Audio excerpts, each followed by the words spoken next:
শুনেছি মানুষ নাকি অনেক বেশি সৌভাগ্যবান হলে তার একটা ভাই কিংবা একটা বোন থাকে। তা আমি তো আলহামদুলিল্লাহ অনেক সৌভাগ্যবান। আমার বড় ভাইও আছে, বোনও আছে। তবে ফ্রিতে পেয়ে গেছি ছোট বোনের জামাইকে। মানে সে হয়তো আমার বোন জামাই, কিন্তু দায়িত্ব নেওয়ার ব্যাপারে সে নিজের ভাইয়ের মতো করেই সবকিছুর দায়িত্ব নেয়।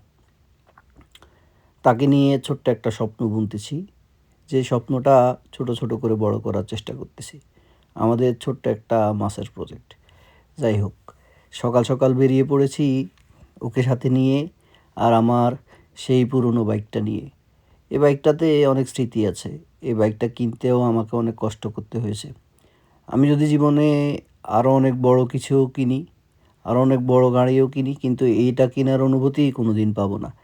এই বাইকটাতে আমার বাবার অনেক স্মৃতি জড়িয়ে আছে। আমার বাবা এই বাইকটা দীর্ঘদিন চালিয়েছে অসুস্থ হওয়ার আগ পর্যন্ত, এবং বাইকটা কিনতে আমাকে অনেক কষ্ট করতে হয়েছে। যাই হোক, বাইকটা নিয়েই আমরা চলে এসেছি আমাদের প্রজেক্টে, ছোট্ট মাছের প্রজেক্ট।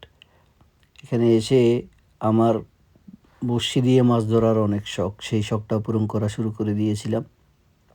সকাল থেকে মোটামুটি ভালোই মাছ উঠতেছিল, কিন্তু কথায় আছে না, ছোটদের কারণে বড়রা জায়গা পায় না অনেক জায়গায়। ঠিক পুকুরের ছোট মাছগুলো বড় মাছগুলোকে কোনোভাবে জায়গা দিচ্ছিল না। আমি সকাল থেকে ছোট ছোট মাছই তুলতেছিলাম বেশি। ১ কেজি, আধা কেজি বা আরও কম সাইজের মাছগুলো তুলে মোটামুটি আমরা হতাশ হয়ে গেছি যে হায় হায়, বড় মাছ তো পাচ্ছি না, কিন্তু সুখটা পাচ্ছিলাম।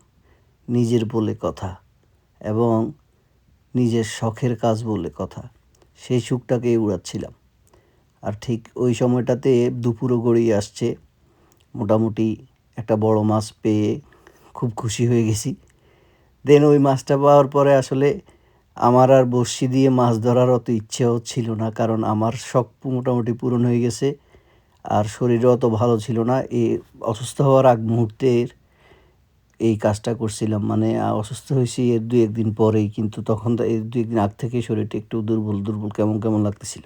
যাই হোক, বসে, বসে সময় কাটাচ্ছি। এর মধ্যে দুপুরও হয়ে আসছে। বাড়ির বা আশেপাশে যারা পুকুরটা ব্যবহার করে মহিলারা অনেকে হয়তো গোসল-টোসল করতে আসবে। সে কারণে আমরাও মোটামুটি সিদ্ধান্ত নিয়েছি মাছ ধরা আমরা বন্ধ করে দিব। আর সব জায়গায় মোটামুটি মুরুব্বিদের একটা আধিপত্য থাকে বা ওনাদের একটা অভিজ্ঞতা থাকে।